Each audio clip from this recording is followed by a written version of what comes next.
സൗദിയിൽ മയക്കുമരുന്ന് കേസിൽ ഇന്ന് 3 വിദേശികളുടെ വധശിക്ഷ നടപ്പാക്കി. ഒരു മാസത്തിനിടെ സമാനമായ കേസുകളിൽ നടപ്പാക്കിയത് 15-ലേറെ വധശിക്ഷകളാണ്. പരിശോധന ശക്തമായതോടെ പിടിയിലാവുന്നവരുടെ എണ്ണം വർദ്ധിച്ചു. പുതുതായി റിയാദിൽ പിടിയിലായവരിൽ ഇന്ത്യക്കാരുമുണ്ട്.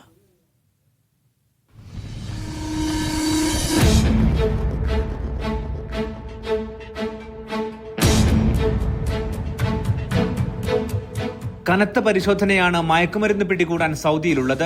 അതിർത്തികൾക്ക് പുറമെ രാജ്യത്തിനകത്ത് വിവരങ്ങൾ നൽകിയുള്ള പരിശോധനയും ശക്തമായി തുടരുന്നു.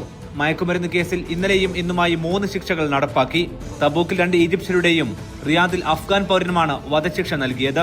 ഇതോടെ ഒരു മാസത്തിനിടെ മയക്കുമരുന്ന് കേസിൽ മാത്രം നടപ്പാക്കിയ വധശിക്ഷകളുടെ എണ്ണം 15 കവിഞ്ഞു. മയക്കുമരുന്ന് കേസുകളിൽ ഒരാളും വിട്ടുവീഴ്ച പ്രതീക്ഷിക്കരുതെന്നും ഇത്തരം സാഹചര്യങ്ങളിൽ നിന്നും മാറി നിൽക്കണമെന്നും മുന്നറിയിപ്പുണ്ട്. സൗദിയിൽ നിരോധിച്ച മരുന്നുകൾ കൊണ്ടുവരുന്നതിനെതിരെയും നിരന്തരമെന്നോണം ആന്റി നാർക്കോട്ടിക്സ് അതോറിറ്റി മുന്നറിയിപ്പ് നൽകുന്നുണ്ട്.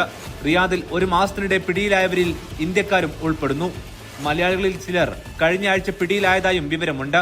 മദ്യമയക്കുമരുന്ന് കേസുകൾ സൗദിയിൽ ഗൗരവമുള്ള കുറ്റകൃത്യമാണ്. ഇതിനാൽ തന്നെ കേസിൽ ആർക്കും ഇടപെടാനും സാധിക്കില്ല. Aftab Rahman, media 1, Riyadh.